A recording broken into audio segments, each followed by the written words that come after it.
Amidst the damp forests and battlefields shrouded in morning mist, there exists a figure who always stands at the threshold between life and death, the medieval archer.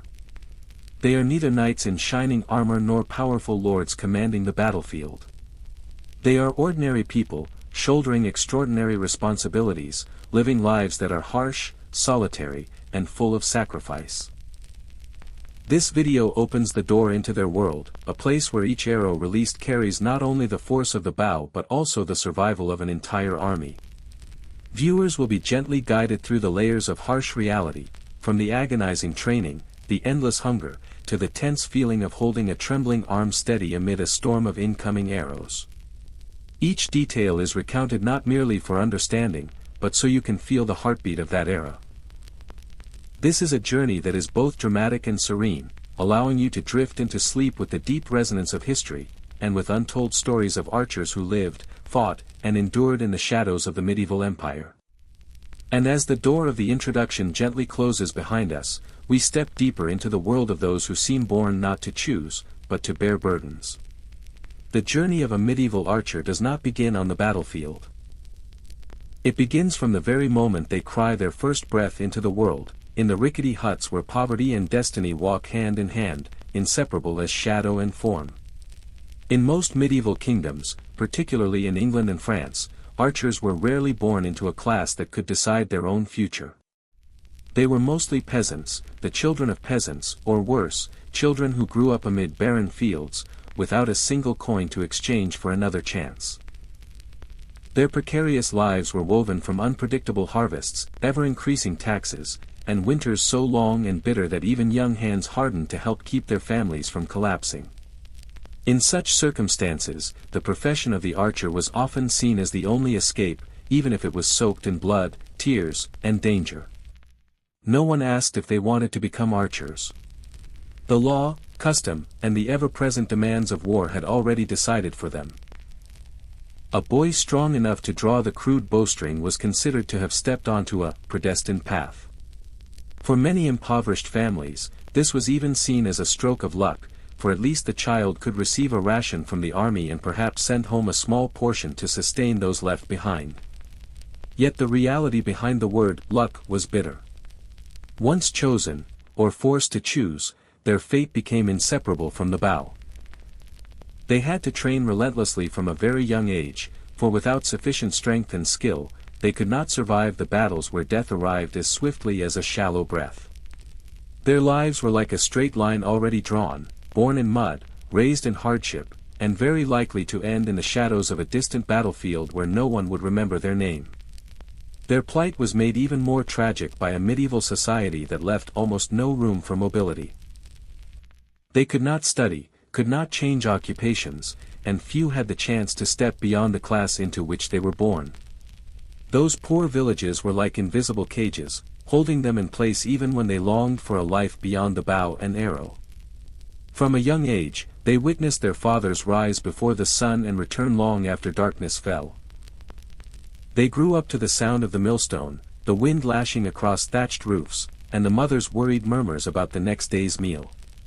A child in such circumstances matured quickly, understanding that life left no room for softness. To survive, they had to be stronger than their years, and to protect their family's fragile hope, they had to accept a profession where danger always pressed close to their necks. Yet, from these harsh lands emerged the most exceptional archers. For only those who had endured hardship, hunger, and bone-chilling cold could possess the will to train without ceasing. Their arms were strong not merely from practice, but from a childhood tied to relentless labor. Their backs bore heavy loads, their feet grew accustomed to uneven paths, and their hearts became familiar with endurance in a way children of higher classes could never understand. A destiny so tightly bound was not merely a matter of class. It was also a story of restrained desire. Many young men once dreamed of a different life, becoming a blacksmith, traveling to trade, or simply working the land freely without risking their lives for battles whose causes they could not grasp. But in those times, dreams did not feed anyone.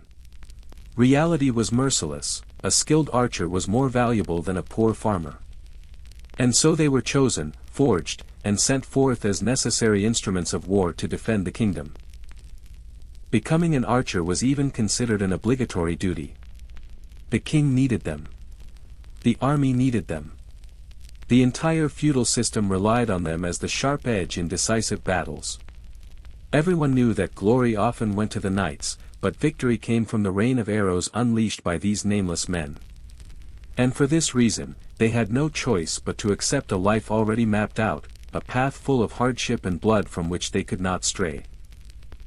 Even when they became professional archers, their lives were far from free of poverty. Meager wages, uncertain meals, and the diseases of the era could strike them down at any moment. They were not treated as legendary heroes. They were tools, expendable forces, always sent first to face the initial hail of arrows, which meant they were often the first to fall. Yet, within this poverty and harsh destiny, medieval archers carried a special quality: steadfastness. They understood the difficulty of the path before them, yet they continued to walk it. For every arrow they released was not only to fight for their king or country but also to protect the family waiting at home. To protect a thatched house, an aging mother, a younger sibling. To safeguard even the ordinary things they would never have a chance to hold if they fell.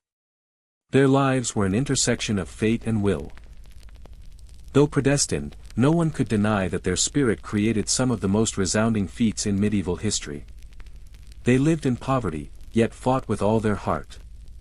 They were not recorded in annals, yet they changed the course of battles. And it is precisely this quiet heroism that makes their story profound, human, and deserving of being told through every breath of history. These archers were born into lives that favored them not at all, yet they became the silent architects of history. The irony, and beauty, of their fate lies here: even when predestined, they found a way to survive, to fight, and to carve their names into the pages of history that no one would see. As we step into the next part of this journey, we will see more clearly the challenges that life forced them to face. And this is only the beginning of the series of hardships that forged the soul of a medieval archer. And as the portrait of their impoverished beginnings gradually closes, the journey of the medieval archer moves into a chapter even more merciless: the moment when their childhood, barely begun, is crushed under a training regimen so harsh that even grown men would tremble. If poverty was the cage that determined their fate, then training was the iron mold that twisted their youth, transforming frail village children into instruments of war, cold, precise, and more enduring than any machine of their time could produce. A child born into poverty had few choices, and when the path to becoming an archer opened, it meant their childhood ended far too soon. Boys as young as 7 or 8, who should have been running freely through fields, were instead brought to vast training grounds where the sound of shouted commands always accompanied the flight of arrows into wooden targets. There was no time for innocence. No time for play. Everything was replaced by orders, discipline, and pain that sank to the very bone. Medieval archer training was not gentle, as many modern minds might imagine. Their weapon, particularly the famed English longbow, required a draw weight of 100 to 160 pounds, enough to challenge any untrained adult. For children, it was nearly impossible. Yet they were compelled to do it. Each day, they practiced drawing increasingly heavy bows until their arms grew numb and their shoulders ached so much they could barely lift them. Yet no matter the pain, they could not stop. To stop meant weakness. Weakness meant failure. And failure meant a future with no place on the battlefield, where only the strongest archers could survive. Their bodies gradually deformed over time. Shoulder blades shifted to one side, chests expanded unnaturally, wrists hardened. Archaeological excavations have unearthed the skeletons of archers who fought in major battles such as Crécy or Agincourt, and most bore clear signs of lifelong strain from drawing bows. Behind these bones lay the painful stories of youth eroded day by day. Their minds fared no better. Boys stood in rain and freezing winds, hands gripping bowstrings, waiting for the instructor's command. They trained at distant wooden targets, required to hit with exact precision. Miss, and the punishment was harsh. Some were forced to remain still under freezing skies until their hands lost all feeling. Others were whipped with thick rattan for lack of focus. All of it was designed to cultivate endurance, steadfastness, and the ability to remain calm under the worst conditions. Over these years, the children learned one crucial truth: pain was a companion, not an enemy. They learned to breathe deeply to suppress wrist pain, to clench their jaws to keep from crying even as their shoulders tore, to remain silent when their legs trembled from standing too long. And in that silence, their childhood turned to dust. Despite such hardship, medieval society still considered becoming an archer an honor. Kings commanded each family to train their children from an early age. Seasonal festivals included archery competitions for entertainment, but for poor children, it was no joy. It was a test of survival. Those who passed were valued, those who failed were relegated to even harsher labor at the bottom of society. It is also important to understand that they were not merely taught to shoot arrows. They had to learn observation, to read the wind, to judge distance in an instant. The slightest miscalculation could mean death. These lessons were repeated until they became instinct. Their eyes grew sharper. Their hearts tougher. They ceased to be children who knew fear and became machines of war, disciplined and focused beyond measure. Many children collapsed during training. Some were injured so severely they could not continue. Others fell ill in harsh weather and died before ever wielding a real war bow. Yet no one had time for pity. War required men. The nation required archers. Those who were eliminated were simply deemed unsuitable, and in the cruel spirit of the era, their place was quickly filled by others. The cruelty of training also consumed the mind. They had no time to dream. No time to question their future. No time to wonder if this was truly the path they wanted. Each day had a single goal. Stronger than yesterday, more precise than yesterday, more enduring than yesterday. Yet, within this erosion, an inner resilience was formed. Medieval archers, upon reaching maturity, possessed something no book could teach: endurance beyond ordinary human limits. They knew the boundaries of the body and how to surpass them. They understood pain, they understood fear, and they knew how to master both. When faced with a hail of arrows or the screams of battle, they did not tremble like fresh recruits. For their true fear had already been endured many years earlier, on cold nights spent drawing bows to exhaustion beneath torchlight. It can be said that training stole their childhood, yet it also forged a generation of warriors with extraordinary strength, helping secure victories that shaped history. But that does not diminish the fact that the price was immense. Each archer stood as proof of a youth bent and broken by the will of the era, where war was the supreme judge. Looking back over the path they traveled from childhood, one begins to understand why, on the battlefield, they unleashed volleys of arrows so dense, so forceful, and so precise that enemies trembled. It was not only skill. It was a childhood crushed, sweat and tears, pain stacked and transformed into power. As this chapter closes, a natural question arises. After being forged to the point of losing themselves, would their adult lives be any gentler? Or were these brutal trials only the beginning of a long series of tragedies stretching across a lifetime? The answer awaits in the following sections, where the fate of the medieval archer continues to unfold, revealing truths even more merciless than the lost childhood they endured. And as the chapter of harsh training years closes, the medieval archer steps into a new threshold of life, where every lesson, every drop of sweat, and every pang of childhood pain converge into a reality with no turning back: the battlefield. If training stole their youth, war would claim the remainder of their lives. A child molded into a weapon only truly understands the meaning of being an archer upon stepping onto the battlefield. They are not merely arrow shooters. They are pawns of survival in the deadly chess game of the nation.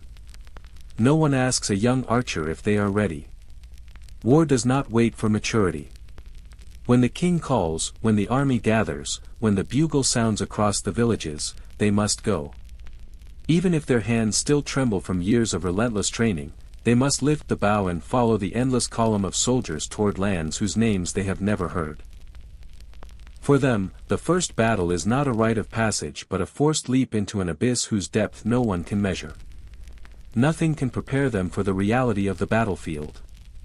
The metallic scent of blood fills the air, screams echo among the clash of steel, hooves pound the ground, and drums rattle the ranks.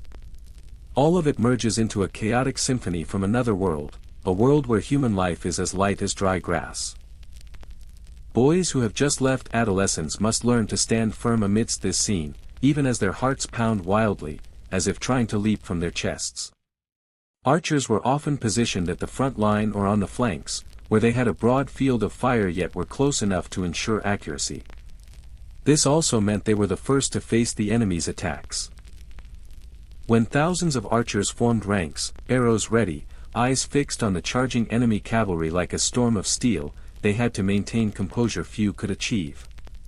One moment of miscalculation could endanger the entire formation behind them. Then the command came. Arms that had once ached to paralysis during years of practice now became instruments of survival. The first arrow flew, followed by thousands more, forming a deadly rain as black as a flock of descending crows. The sight was majestic, yet those creating it felt no glory. They felt only the weight of responsibility, knowing that a single hesitation, a single errant arrow, could bring death to themselves or a nearby comrade. In that instant, memories of grueling training returned, not to haunt, but to remind them that all the pain endured had led to this moment. Their bodies, already molded into tools of war, operated almost instinctively. They shot continuously, hands bleeding, shoulders screaming, breath ragged. Yet they did not stop. The battlefield allowed no pause. What many do not realize is that archers faced more than the enemy in front. They confronted fear infiltrating every breath. Fear of arrows falling from above, fear of cavalry flanking them, fear of stray projectiles, fear of slipping, fear of comrades collapsing nearby. Yet they could not show that fear. A trembling archer was a useless archer. And useless meant death. Battles like Crécy, Poitiers, or Agincourt stand as clear testimony to the brutality archers endured. They stood under pouring rain, in slippery mud, heavy arrows in hand, bows cold and damp, facing a sea of shouting enemies. Yet still, they fired, maintained rhythm, sustained strength despite their bodies contracting from the cold. Strangely, it was precisely in these dire conditions that they proved their terror. They unleashed volleys capable of piercing knightly armor, turning the tide in seemingly hopeless battles. But every victory carried its price. When the battle ended, when enemies either retreated or fell on the field, the archer had to witness scenes that would haunt their souls for life. Friends fallen, comrades gravely wounded, those they had trained alongside for years reduced to fading shadows in the cold blood. No one had taught them how to face this in childhood training. They were only taught to shoot, to endure pain, to remain calm. No one taught them how to keep their hearts intact after battle. In that moment, they realized war erodes not only the body but also the mind. The medieval archer carried more invisible wounds than any documented injury in history. Each battle gouged a hollow in their soul, tore away pieces of faith in life. Yet still, they continued. Still, they shot arrows when the king commanded. Still, they took their place in the ranks, even as their hearts grew calloused. And the most tragic part, there was no escape. Once an archer, they were bound to war like an inseparable fate. No retreat. No other trade. No safe life to return to. They had to fight until their bodies could no longer draw a bow, or more simply, until an arrow ended their life on a cold, distant field. Yet it is precisely this steadfastness that immortalized the image of the medieval archer in history. They were not lauded like knights, had no noble fame, no castles, no lands. Yet they were the backbone of resounding victories. The steel shield of the nation. Those who stood between life and death to protect those behind them. Caught in the battlefield, they fought not only with bow and arrow but with lives worn down from childhood. And that is what makes their story real, painful, yet filled with immense strength. As this chapter closes, a question emerges. After each battle, what, if anything, do they have left to hold on to? Or is the battlefield merely the beginning of a chain of tragedies stretching across the remainder of their lives? By looking deeper into the aftermath of battle, we will uncover the untold darkness of their lives, truths not found in the cheers of victory, but in the harshest reality of all. Everything they witnessed in the previous chapter was only the surface of a world gradually losing its innate innocence. When moral values are tested, when fear and chaos begin to weigh on every breath, a person is forced to step through another door, darker, harsher. And it is from this fragile threshold that the current of the story leads them to the next chapter: combat, killing, and the creeping numbness that spreads like an invisible poison. Entering the world of battle and slaughter, a person has no luxury of choice left beyond adapting, surviving, or being crushed. Skirmishes are no longer surprises. They become the familiar rhythm of life, like the repeating beat of war drums, pounding on the heart with a feeling both numbing and exhausting. In this chaos, both fear and determination are worn down, leaving behind a hollow residue called callousness. Ultimately, fighting is not merely a conflict between two forces, it is an internal confrontation between a human and the darkness within. When the sword has swung too many times, when hands have been stained with blood for too long, the line between protection and destruction blurs. A soldier, a survivor, or a sinner, all seem to merge into one, swirling together in the vortex of the battlefield. Each time they rise after a fight, they feel a part of their soul drained, lost forever. Eyes that once knew compassion have grown cold. Not because they no longer feel, but because their bodies and minds have had to build protective layers to avoid being crushed by what they witness. The screams, the clash of metal, the rasping breath of the dying, all combine into a cruel symphony that those within must hear again and again until it becomes normal. Only when war arrives does one realize that normalcy is a luxury that fate can snatch away at any moment. This callousness does not come all at once. It creeps slowly like a dark river, seeping through every crack of the spirit. At first, it is a tremor when lifting a weapon, then the suffocating sensation upon seeing blood for the first time. But soon, everything becomes disturbingly familiar. Hands no longer shake. A knife driven deep into the enemy no longer startles them. Even panic vanishes, leaving only a detached, pragmatic coldness. Those who do not kill will be killed. Cruelly, the battlefield allows no weakness and even less the luxury of remaining wholly human. Life and death hinge on swift reflexes, on the ability to decide in a single moment. Emotions slow you down, and a moment's hesitation is often paid for with life itself. So a person forces themselves to detach from pain, letting the soul harden so the body can endure. Yet callousness arises not only from killing but also from the endless repetition of loss. Every fallen comrade, every familiar face gone forever, leaves an invisible scar. These scars bleed no blood but smolder like embers, making the heart shrink and harden just to keep beating. People no longer cry at death, not because it no longer hurts, but because tears have long run dry. There are moments when they catch themselves, wondering what kind of person they have become. Looking into a pool of blood reflecting their exhausted face, they no longer recognize the person they once were. Compassion is set aside, cold reason governs every action. Cruelty becomes routine, and this routine makes them fear themselves more than any enemy. Yet deep within, beneath the dust of war, the need to live a normal life still lingers. It is this fragile hope that keeps them from sinking entirely into darkness. They fight not merely to survive, they fight for a day when they might cleanse their hands, wash away the dark memories, and reclaim the light that should never have been buried. The paradox is that in the midst of the utmost brutality, humans learn profound lessons about the value of life. Facing death daily, they understand more than anyone the fragility of each moment, the sacredness of every breath. And even if this understanding is cloaked in layers of callousness, it quietly sustains a small flame within them, a flame that may flicker but never goes out. If killing hardens them, then the yearning for a meaningful life is what prevents them from turning into monsters.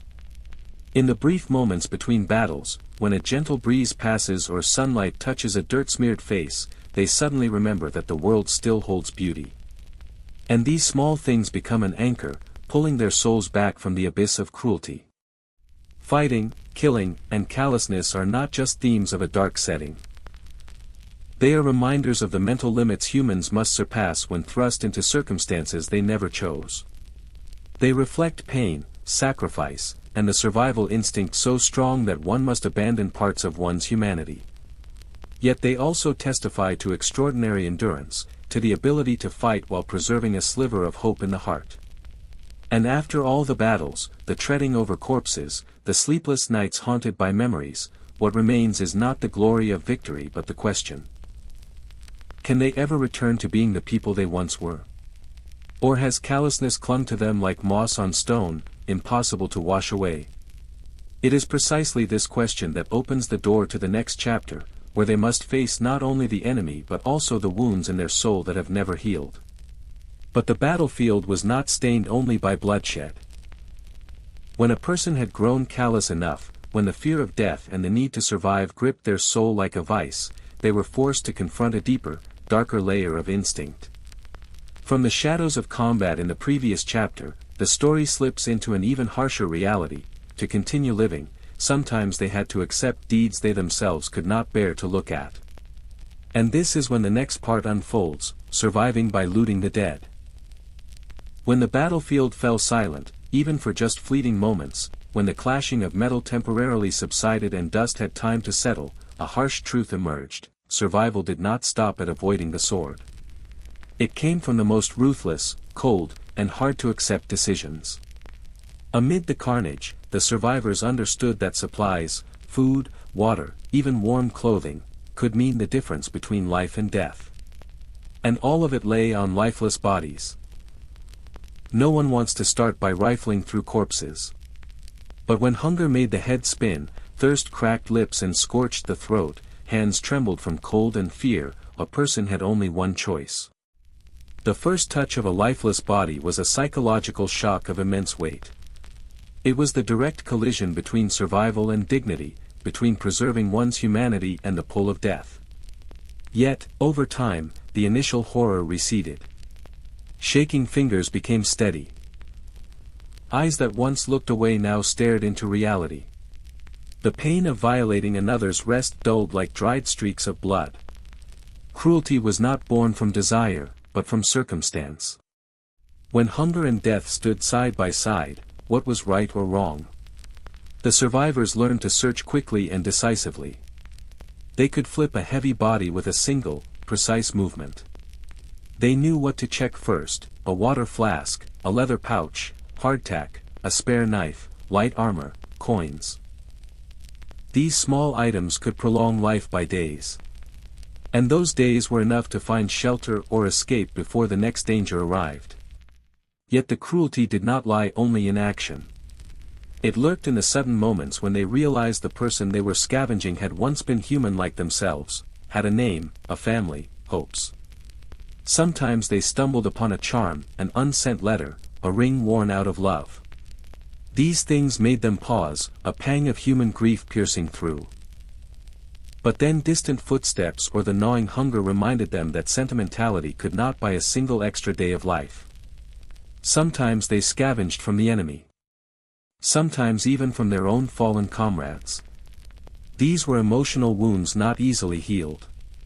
Guilt seeped into every breath, yet circumstance smothered it. For the living needed armor to avoid arrows, a knife for the next skirmish, while the dead required nothing. Reason dictated this, but the heart was slower to agree. The final battlefields became marketplaces of death. No bargaining took place, yet everyone competed silently. Shadows crept among the corpses, careful not to make noise that might attract ambush. The wind lifted torn clothing like a shroud attempting to conceal life's brutality. The scent of blood mingled with damp earth, embedding itself in hair, skin, and garments, a memory that would not fade. In such circumstances, looting corpses was no longer just an act. It was a survival ritual, a choice between life and death, the clearest testament to how war had transformed humanity. And cruelly, it also taught them alertness, the assessment of resources, and the cold instinct to recognize the value of every item without letting emotion interfere. But not everyone survived this mental torment. Many carried the haunting to the end of their days. On long nights, they dreamt of nameless faces drifting through darkness, asking why they had taken what belonged to the dead. Some awoke in the middle of the night, drenched in sweat, heart racing, chased by shadows of memory. The battlefield had not only stolen the bodies of the fallen but the peace of the living. Yet, amidst these layers of darkness, rare moments of compassion persisted. Some would place a small item back beside a corpse, a silent apology. Some would cover a face with a cloak before leaving. These small acts did not restore them to who they were before, but they preserved a fragment of humanity amid the sea of blood and mud. In reality, looting the dead also reflected a harsh law: poverty and loss are inseparable from war. When supply lines were cut, food scarce, and every day a gamble with fate, humans had to rely on whatever resources were available. Corpses thus became temporary shelters of hope. A full water flask could save a life. A cloak could protect someone from the night's cold. Surviving by scavenging the dead is the most heartbreaking image of extremity. It exposes the brutal truth that beauty, nobility, or dignity can all be crushed under the foot of survival. It shows that war does not merely kill bodies, it erodes the moral standard society once upheld. Yet within this darkness, one sees the incredible resilience of humanity. They performed these painful acts not to become evil, but to protect the last flicker of hope that one day, when the war ended, they could return. Return as a human. Return to a peaceful, simple life, no longer forced to bend over a corpse to find sustenance. And in that yearning to reclaim normalcy, another truth emerges: even when driven to hell, humans carry a persistent spark of life. The cruel acts of today may haunt them, but they are also the reason they still stand, ready to continue. Sometimes, to protect the fragile part of themselves, they must accept the darkness they do not wish to see. This story, in the end, is not merely about looting the dead. It is about the painful choices faced when humanity is cornered by survival. It is the trade-off between dignity and breath. It is a mental battle far more merciless than the bloody skirmishes they have endured.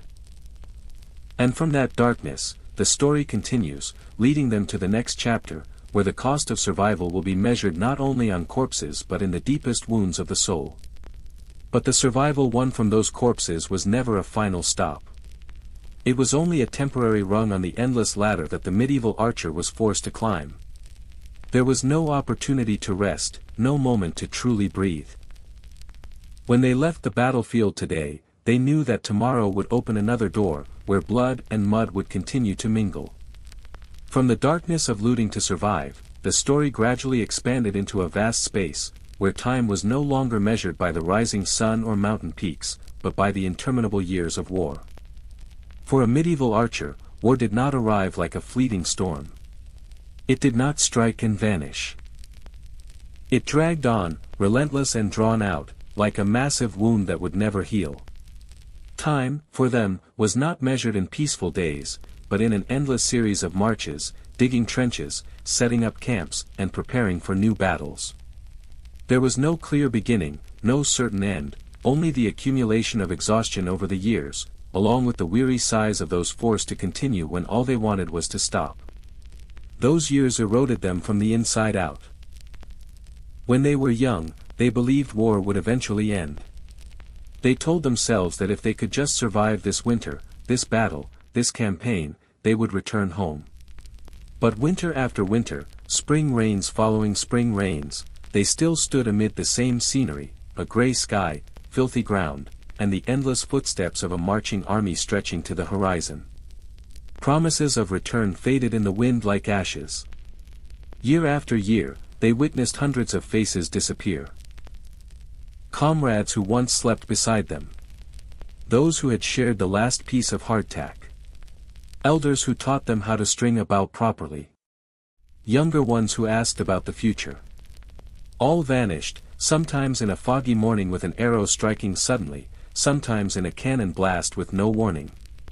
Loss accumulated, bit by bit, like stones piling on the chest until even breathing became a labor.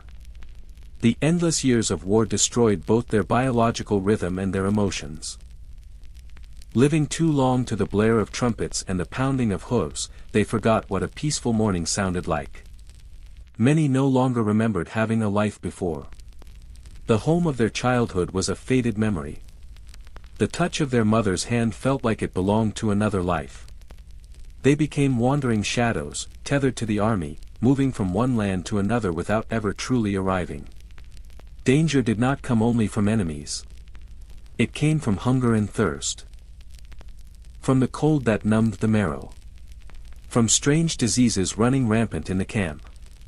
Years of war brought countless winters where they slept on frozen ground with only a thin cloak and the fleeting warmth of a dying fire. Some died in their sleep, cold so that the heart stopped without anyone noticing. Some succumbed to fever or infection from a minor wound. Death need not be dramatic on the battlefield, it could come softly, like the last exhale in the cold air. The prolonged passage of time also turned war from a duty into a way of life. For many archers, they were born and grew old within its embrace. They became so accustomed to chaos that a morning without orders felt more unsettling than relieving. When they were used to the clang of swords and spears, silence became frightening. War slowly defined them, not by name, but by function. They were no longer sons of anyone, nor blacksmiths dreaming of a small workshop. They were only archers. These long years also made them unwilling witnesses to endless cruelty. They saw villages turn to ashes. Families fleeing with empty eyes. Children separated from parents, standing like tiny shadows in the road. Sometimes they tried to help. But countless times, orders forced them to leave people behind. One abandonment, then another, then hundreds more. Over time, guilt dissolved into exhaustion, and they became silent before the suffering of others. Not because they did not care, but because they had no strength left to feel. Their war was not measured in glory. It was measured in incremental attrition. They had no chance to accumulate achievements or joy. They only accumulated scars, both on skin and soul. Their bows grew heavier with the years, but the heaviest burden was memory. They remembered the faces of the dead more clearly than the faces of family. They remembered the screams, the collapses, the thundering of horses falling. Their entire world compressed into those sounds. And the endless years of war did not only drive despair. They also caused them to forget something even more important: purpose. They fought year after year, but no longer knew why. For the king. For territory. For honor. Or merely because, having gone too far, they could not turn back. As purpose faded, they fought out of habit. This futility exhausted them more than any arrow. But the most terrifying aspect was the flow of time itself. They realized they had lived in war so long that youth had passed behind them. They entered history on weary legs, yet when they departed, no one remembered. Their names did not appear in chronicles. Their faces were not carved into monuments. They became shadows drifting across history, outliving any battle, yet forgotten faster than any skirmish. And when these years stretched beyond counting, all they longed for became achingly simple: to sleep a full night without waking in fright.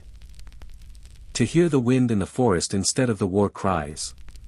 To see the sky untainted by smoke and fire. To live as humans, not as tools. The endless years of war did not merely drain their blood and sweat. They drained their souls, bit by bit. Yet even from within that darkness, the story continues to unfold, leading them to experiences even harsher, where survival is no longer a question of tonight, but of an entire lifetime. As the long years of war left indelible marks on the bodies and souls of medieval archers, the true tragedy did not come solely from arrows or swords, but from the silent collapse they were forced to confront, the collapse of body and spirit. If in the previous chapter we witnessed the harshness and exhaustion embedded in each day of warfare, now we delve deeper into the place where pain and fatigue seep into every vein and every breath of those who survived. An archer, from a childhood of poverty, through crushing training, and then swept into the battlefield, having endured rains of arrows and blood, now faces a different struggle, a battle with themselves. The body, once supple enough to draw the bowstring, is now weary, muscles aching, joints frail as if betraying their master. Every step carries anxiety, every bowing movement a reminder of the fragility of flesh. Scars on the skin are not only proof of past battles but imprints of prolonged pain, the exhaustion of pushing the body to survive in a merciless world. Yet physical suffering has never been the whole story. The minds of these archers undergo a collapse no less severe. War steals not only family but peace of mind, leaving behind a void of fear and solitude. They live amidst the chaotic memories of battles, hearing screams, witnessing blood and crushed bodies. Wounds etched so deeply they cannot be erased. Some harden into rigidity and indifference, walls against the outside world, others crumble, eyes losing their light, hearts wounded with each beat, silently questioning, was everything I endured worth it? The fall of the spirit is deepened by brutal solitude. In the rare moments of silence, when shields are lowered and bows put away, archers confront themselves, with ruthless decisions, with acts they were forced to commit to survive. Guilt, regret, and fear are not fleeting phantoms, they take root in memory, spread through dreams, and influence daily gestures. Even in moments of rare calm, those memories return, reminding them that war does not end when swords are sheathed, war lives on in the souls of those who have endured it. Even more terrifying, the collapse of body and spirit affects their perception of the world around them. An archer once eager in combat may lose faith in humanity, becoming wary of every action and word. The normal pleasures others take for granted, a good meal, the laughter of children, the warmth of sunlight on a field, become alien, as if belonging to a world not meant for those who have survived hell. The weight of this collapse is also reflected in relationships. Loved ones and friends may fail to comprehend the internal suffering, leading to distance or even isolation. Survivors become wandering souls, seeking comfort in old memories, in stories of victory and defeat, which simultaneously soothe and wound. They learn to protect themselves, but in doing so lose some ability to fully connect, to love, with the world around them. The stories of these archers are not merely depictions of personal suffering, they are reminders of war's true cost. They lose youth, health, and freedom, but also peace of mind, an essential part of what makes them human. Through the collapse of body and spirit, we understand that war is not only a confrontation between factions, it is a long, silent battle within each individual, where pain and fear are never easily dispelled. It is from this deep understanding of the fall that we recognize the value of peaceful moments, the worth of serenity often overlooked. The story of medieval archers, though painful and brutal, carries a powerful message, the capacity to endure, to rise after defeat, and to find light even in the darkest shadows. It is a lesson in resilience, in mental strength, one that anyone, in any era, can discover within themselves. Imagine it, each labored breath, each weary step, each empty gaze into the distant horizon. Feel the full weight of the fall, a fall that challenges not only the body but every remnant of the soul. This understanding allows us to view the story not merely as harsh history, but as a profound exploration of humanity, of pain and the latent vitality within those who have survived brutal conflict. Picture the archer lifting the last arrow to the bow, hands trembling from blood loss and fatigue, yet spirit worn thin still resisting despair. That spirit is proof that, even after the most painful collapse, a person can rise again, find a reason to survive, and a story worth telling. The fall of body and spirit is not merely the end of a painful chapter, it is the beginning of a new life, where every step, however small, becomes precious, meaningful, and memorable. After enduring the devastating collapse of body and spirit, medieval archers might have thought they would find some measure of peace as the war receded. But reality proved far harsher. They returned from the battlefield carrying wounds not only on their flesh but deep within their souls. The next chapter of their story, returning and post-war tragedy, opens a new, emotionally complex chapter where survival does not equate to happiness, and returning home does not signify an end to suffering. Amid the hope of reclaiming a normal life, they must confront a silent, enduring tragedy, sometimes even harsher than what they faced on the battlefield.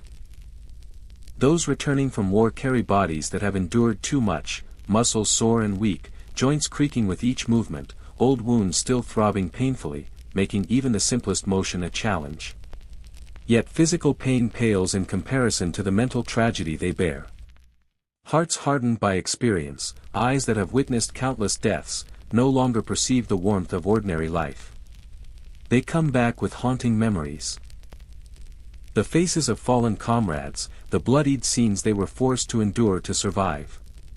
Once familiar spaces of villages, family homes, or friends now feel alien, for in their minds, the war still rages, still weighs heavily upon them. Returning is not merely a physical journey but a psychologically complex one, full of mental turmoil. Many archers suffer from post-traumatic stress, startled by sudden sounds, frightened by light, or unable to sleep through the long nights. They attempt to reintegrate into society, yet the sense of separation only grows. Relationships once close feel distant because loved ones cannot comprehend the hidden pain they carry. Some feel guilt for having survived while friends and comrades did not, resulting in self-blame, shame, and even voluntary isolation from society. Moreover, returning archers face the harsh realities of livelihood and social standing. Youth is lost, bodies no longer agile, work capacity diminished. They struggle to adapt to peaceful life. Skills that once saved them on the battlefield are now almost useless in everyday life. Poverty, scarcity, and unemployment compound post-war tragedy.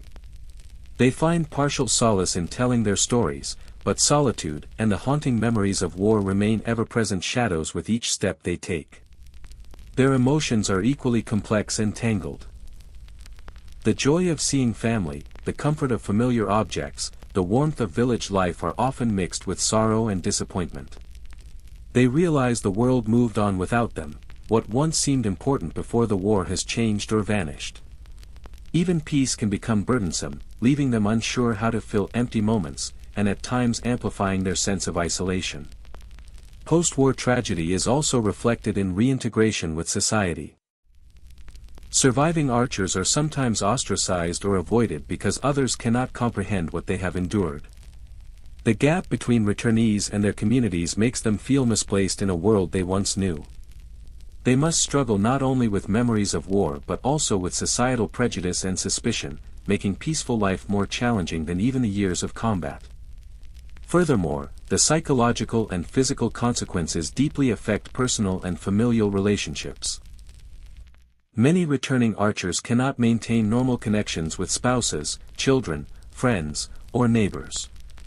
Persistent stress, irritability, and lingering sadness make them prone to anger, depression, or even self-destructive behavior.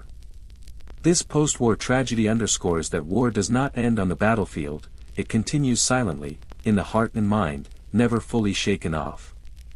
Yet, post-war tragedy is also a lesson about human value and resilience. Returning archers, though physically and mentally shattered, still seek ways to survive, to find meaning in each day. They learn to adapt, to forgive themselves and the world. That perseverance, though severely tested, becomes living proof of the strength of the human spirit, of the capacity to heal and rise after suffering. They return, but are no longer the same people as before. Each step carries the weight of memories, each gaze reflects the pain and lessons of war. They carry their own stories, stories of survival, unspeakable suffering, and post-war tragedy few can truly comprehend. And these stories, when told, are not merely history, they are profound reminders of the true cost of war, the value of peace, and the inner strength humans can find even in the darkest circumstances. In every moment of return, in every silent glance, in every heavily burdened step, post-war tragedy unfolds like a vividly emotional painting. Painful yet profound, loss-ridden yet precious. It allows observers not only to understand the past but also to feel the human depth, complexity, and the value of peaceful life, often taken for granted. Within this post-war tragedy, each story of medieval archers becomes vivid, haunting, and unforgettable, leaving a powerful aftertaste that prompts reflection on oneself and the world around. After enduring the post-war tragedy, the lingering pain of body and soul, the struggle to reintegrate into society, and memories of battle haunting every day, the lives of medieval archers entered a silent, somber chapter, the lonely final years. If the previous chapter revealed the agonies of post-war life, now the light of survival seems even dimmer, giving way to the darkness of solitude, where each passing day is a new challenge, not only physically but also mentally. These final years are not a well-earned rest. They are a long journey steeped in loneliness, seeping into every breath, every step, making survivors acutely aware of the fragility and finitude of life. As the archers aged, their bodies grew increasingly frail. Joints that once endured hailstorms of arrows and the fire of battle now creaked and resisted movement, each motion a painful reminder. Muscles weakened, stamina dwindled, and old wounds still throbbed relentlessly. Even the simplest daily activities, sitting, standing, walking, became sources of anguish, reminding them that time waits for no one, and that aging, compounded by the scars of war, created bodies gradually disconnected from themselves. But physical suffering was never the whole story. The lonely final years were also a pinnacle of psychological tragedy, where memories of war, lost comrades, and irretrievable losses became ever-present ghosts. They lived more in the past than in the present, memory functioning like a machine recording every battle, every scream, every bloodshed. Even in solitude, they heard echoes of the battlefield, felt the pain and guilt of decisions they had been forced to make. Despair, fear, and grief coalesced, creating a mood of isolation, driving them further from the world around them. Their solitude was deepened by the widening gap with society. Family and friends were gone or had forgotten the archers who had survived. Even relationships that endured life's continuity were fragile. Helplessness, mental strain, and introversion erected invisible barriers between them and others. Aging archers became like isolated islands in a vast sea, observing society passing by, yet unable to engage, witnessing joy, laughter, and peace without the ability to partake. The sense of being adrift and belonging nowhere intensified their profound loneliness. These final years were also a time of reflection, but not with satisfaction or serenity. They looked back on their lives with both pride and regret, pride in survival and combat, yet regret for what was lost, for those left behind, and for the pain they caused or witnessed. These memories were simultaneously sources of strength and unhealed wounds, causing the soul to oscillate between acceptance and despair. In the quiet of old age, they had to learn to converse with themselves, to find a way to accept a life filled with upheaval, with no one left to share it fully. Solitude was further emphasized by helplessness in the face of time's passage. Archers who had once been strong, who had mastered survival on the battlefield, now faced frailty, the loss of bodily control, and the limits of life itself. Time passed slowly yet relentlessly, underscoring the finite nature of existence, making them realize that all strength and experience could not forestall aging or death. This frustration seeped into every moment, compelling them to reconcile with themselves and the world around them. The connection between solitude and war memories was also central. In the final years, they increasingly recognized that war had not left them, it had become part of every breath, every heartbeat. Nightmares of battles, images of fallen comrades, and life-or-death decisions persisted, preventing their souls from ever fully resting. Solitude, intertwined with persistent memories, turned each day into a silent, unseen struggle. Yet within this solitude, the archers discovered a unique kind of wisdom and strength. They learned to listen to themselves, contemplate life, and find meaning in small moments, the morning sunlight, birdsong, or the warmth of memories from days gone by. Solitude was not merely suffering but a space for reflection, self-understanding, and appreciation of survival. It transformed loneliness into an inner strength, a capacity for endurance, and a profound awareness of life. The lonely final years also reflected lessons on human value and life itself. Archers who had endured war, pain, loss, and post-war tragedy now understood that happiness and peace do not always come from the external world but largely from how we face and accept life. Solitude taught them resilience, self-love in the darkness, and the ability to find meaning even when the world around them had changed irreversibly. They became living proof of mental strength, endurance, and silent courage few could see. Every story, every step, every breath in their final years told a tale of a life of upheaval, of war, loss, pain, and the capacity to recover. These years of solitude, though quiet and hidden, left the deepest imprint on the observer's mind about human values, about the suffering and latent vitality within every person who has endured war. And when we look upon these lonely final years, we do not merely witness the personal tragedy of medieval archers but also see reflections of ourselves, loneliness, loss, and the inevitable trials of life. It urges the observer to reflect on their own life, the value of family, of peace, and on how we confront suffering, time, and solitude, challenges everyone inevitably faces. This depth and emotional richness make the story of the archer's final years not just history, but a living reminder of the meaning, value, and latent strength inherent in every human being. Having traversed the lonely final years, experiencing every pang of pain, every loss, and every silent moment of solitude, we now arrive at the final chapter of the journey, the unveiling of historical truth. This is not merely a summary of what befell medieval archers, it is the moment when the veil of legend, imagination, and preconception is lifted, revealing a vivid, unflinching, yet life-filled portrait of their existence. If the previous chapter illustrated the solitude of old age, now history is no longer romanticized or simplified, it emerges alive, exposing all the hardships, suffering, and truths few dare to confront. The historical truth about medieval archers is both brutal and realistic. They were not resplendent heroes on the battlefield but small, vulnerable humans, governed by fate, forced to fight for survival day after day. From impoverished origins, childhoods crushed under rigorous training, to being swept into battle, enduring bloody conflicts, surviving through scavenging the dead, facing post-war tragedies, and finally enduring lonely final years, these experiences form a harsh sequence rarely recounted in history. The gilded veneer that literature or legend sometimes bestows upon them is stripped away, revealing a raw, unvarnished reality. One of the most striking truths is the extreme cruelty of life and war they faced. There is no romance in drawing a bow, aiming at an opponent, or confronting death daily. Every battle was a lesson in survival, where mistakes could mean death, and survival often depended on luck or extraordinary adaptability. Oral traditions or ancient texts may obscure this reality, but history, examined closely, shows their lives as unending struggles, filled with fear, pain, and accepted ruthlessness. Moreover, historical truth exposes the long-lasting effects of war on body and soul. Many archers were not only physically injured but also psychologically scarred permanently.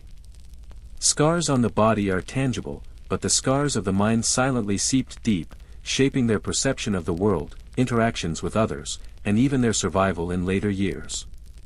This truth shows that war does not end when the sword falls silent. It lingers, following every step of the survivor, turning each memory into a costly lesson and an enduring haunting. History also reveals the injustice and harshness of medieval society. Archers, often of humble origin, frequently had no choice but to join the military for survival. Their fate was predetermined: harsh training, forced combat, survival by ruthlessness or chance, and a return to isolation. They had no freedom of choice, no opportunity to correct mistakes or rest. Each decision was dictated by the rigid social framework. This historical truth paints a society rife with injustice, where small individuals bear burdens unnoticed by most. Another revealed truth is the extraordinary resilience of human beings.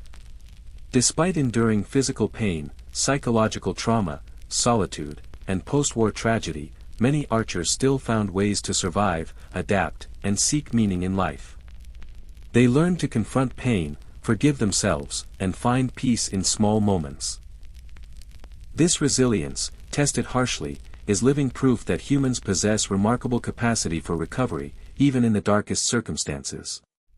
History, therefore, not only recounts suffering but unveils inner strength, an enduring source of timeless inspiration. Historical truth also compels us to reconsider our understanding of war, heroism, and humanity. Archers were not glamorous symbols but real people, fragile, fearful, yet courageous. They lived, endured, and persisted under circumstances most of us can scarcely imagine. Revealing this truth means confronting the pain of history, accepting that survival does not always come from glorious victories but from quiet resilience and extreme endurance. Furthermore, history uncovers the connection between war, society, and individuals. The archers' lives exemplify how social constraints, origins, and destiny intertwine to shape one's fate. They were people governed by the system, living and dying according to rules beyond their control. Yet, they were also testaments to human spirit, adaptability, and perseverance in the face of adversity. This revelation is not merely historical information but a profound lesson on human nature, choices, sacrifice, and enduring vitality. Finally, in witnessing the unveiling of historical truth, what resonates most is its uncompromising honesty. History is not only the story of battles but also of people, from a predetermined childhood, through a youth of pain and loss, to a solitary old age. This truth allows us to feel the depth of humanity, the complexity of life, and the value of peace and normalcy often taken for granted. It reminds us that every person, whether small or brave, has a story full of suffering, trials, and yet resilience. Through the revelation of historical truth, the story of medieval archers becomes more than a lesson in war or personal tragedy. It is an enduring source of inspiration about human endurance, mental strength, and quiet courage. It teaches us that pain, loss, and adversity can transform into lessons, inner strength, and stories worth telling, a narrative not just of history, but of human nature, of life's value, and of the spirit's persistence amid the harshest trials. This truth renders the journey of medieval archers vivid, haunting, and profoundly moving, leaving an indelible mark on the audience, urging reflection, appreciation, and a deeper sense of life itself.